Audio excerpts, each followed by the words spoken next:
Pemirsa di rumah, ibu-ibu, bapak-bapak jangan kaget kalau di sekitar kita ini memang Semarang berolahraga ya. Ini cuma satu event.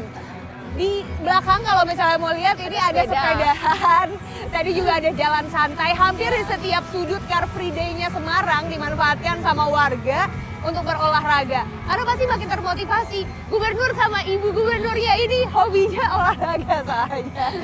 Ibu, tapi aku penasaran juga sih Bu, kalau sekarang ngomongin yang lebih serius lagi tentang bagaimana Pak Ganjar yang sekarang udah secara politis sudah jauh lebih serius lagi masuknya. After this, the real battle udah di depan mata gitu.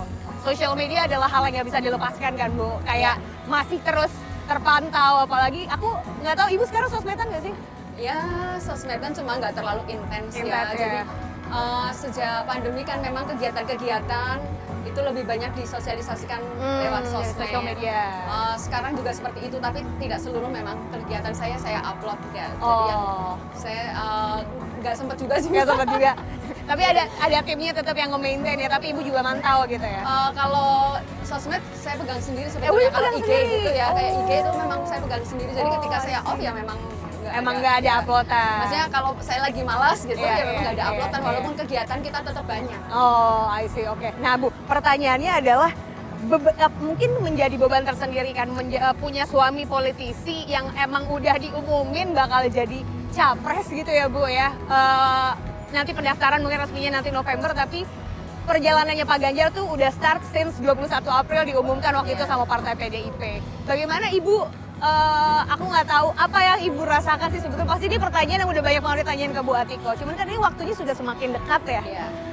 Apa yang Ibu rasakan, apakah lebih terbebani atau harus lebih nge-push powerful gitu untuk ngedukung Pak Ganjar? Kalau saya sih mengalir saja ya Mbak, karena kalau dalam berikhtiar kita tentu berusaha sebaik mungkin, tapi saya yakin semua itu sebetulnya sudah ada suratannya dari yang di atas. Jadi kita dalam berusaha, dalam bekerja itu pushing the limit. Jadi bukan karena Mas Ganjar itu mau nyalon presiden terus kita baru bekerja maksimal, enggak. Tapi dalam bekerja apapun saya berusaha semaksimal mungkin, termasuk lari. Saya berusaha ketika ada tanggung jawab tertentu saya berusaha sebaik-baiknya.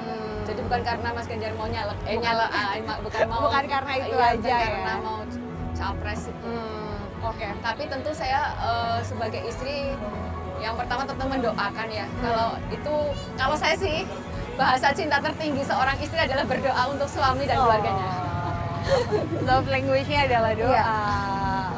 Tapi apa sih Bu, misalnya tadi kan aku ketemu Pak Ganjar pagi-pagi matanya kayak sembab banget, kayak kurang tidur. Kata Pak Ganjar, tidur itu kemewahan buat saya sekarang. Benar nggak seperti itu? Benar. Jadi memang tidurnya Mas Ganjar itu bisa jam 12 baru tidur.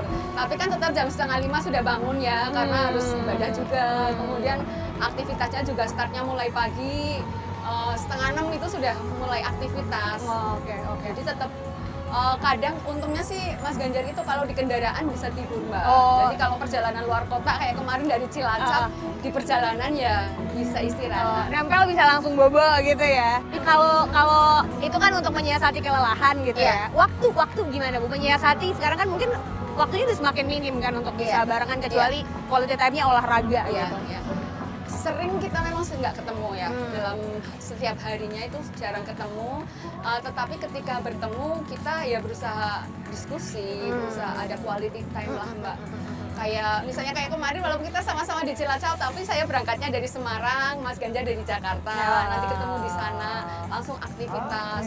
Ketika di mobil kita diskusi, ngobrol, atau hal-hal yang receh-receh lah yang biar bisa bikin kita ketawa atau ngobrolin masalah anak. Kalau baca-bacain komen netizen gitu Bu, ada nggak sih ditawa-tawain kayak buka forum bareng, ih lucu juga nih, ada nggak sih dibahas gitu sama Pak Ganjar? Enggak ya, kalau dulu mungkin ketika awal-awal itu saya masih agak baperan ya. Kalau sekarang dengan berjalannya waktu saya bisa lihat ini yang memang kritik yang membangun. Dia berusaha kita untuk develop agar kita memperbaiki diri. Tapi ada juga yang itu nggak tahu apa ya, pokoknya main hantam aja itu ada ya. Itu yang seperti itu yang kita tidak perlu tanggapi secara serius. Tapi kalau yang kritik membangun pasti kita berusaha untuk memperbaiki diri juga. Yang lucu-lucu juga banyak. Ada juga banyak. Mas inget gak Bu yang Ibu paling nggak bisa lupa ada di sosial media nempel dan mungkin masih sering kesebut in discussion sama Pak Ganjar sama Alam gitu? Kalau yang Alam ya misalnya itu siap di mantu gitu. Saya sering godain Alam. Kok banyak calon mantu bunda ya? Tuh, atau Bu Anu, saya diadop dong Bu, gitu misalnya. Ibu ini ada salam dari calon besan seperti itu. Saya geli aja gitu, senang gitu ya. Maksudnya itu adalah candaan-candaan yang apa ya, senang saya gitu. Ketawa-ketawa bisa buat ngerjain Alam maksudnya. Lucu juga ya. Tapi Bu, kalau dibandingin sama zaman pilkada dulu, sama Iya. sekarang, pasti sekarang lebih kenceng kan Bu? Iya. Gitu maksudnya. Mungkin masih 2024 tapi kan a year before udah kencengnya Iya. gila-gilaan Iya. tuh orang nyerang dari berbagai macam sisi gitu. Shieldnya apa sih Bu pertahanan, atau mungkin Ibu juga nge-brief Alam, nge-brief keluarga untuk memastikan kita semua satu suara, sabar-sabar aja gitu karena ini akan ada sampai nanti. Ya, pertama tentu dari Mas Ganjar ya, sering juga kita diskusi. Tapi sebenarnya sejak dulu sih ya, misalnya ya itu awalnya mungkin agak baperan, lama-lama karena ada ini loh yang perlu kita garis bawahi guidance-nya. Ini kalau seperti ini yang perlu kita pikirkan, misalnya yang masukan-masukan. Tapi kalau haters itu udah deh, nggak usah terlalu dipikirkan. Lama-lama saya bisa memilah kok. Ini yang nggak perlu saya tanggapi. Oh ini yang memang untuk kebaikan. Kalau yang untuk kebaikan, insya Allah kita pasti terbuka. Itu terus justru kalau Alam mungkin juga dia udah terterpa ya. Dari mulai SD itu malah dia banyak yang nguatin aku. Oh, Jadi, ya? kalau misalnya kita pas bapaknya banyak dibully, saya Hani kuat ya, justru aku khawatiran sama bunda, dia gitu. Jadi Alam justru merasa dia harus menjadi sumber kekuatan aku. Iya, jadi ya tempat aku bersandar juga. Walaupun anak, tapi terkadang kita juga memposisikan kayak aku itu sebagai teman, sebagai adik, sebagai ya nggak selalu sebagai ibu. Banyak bisa belajar juga ya Bu. Iya.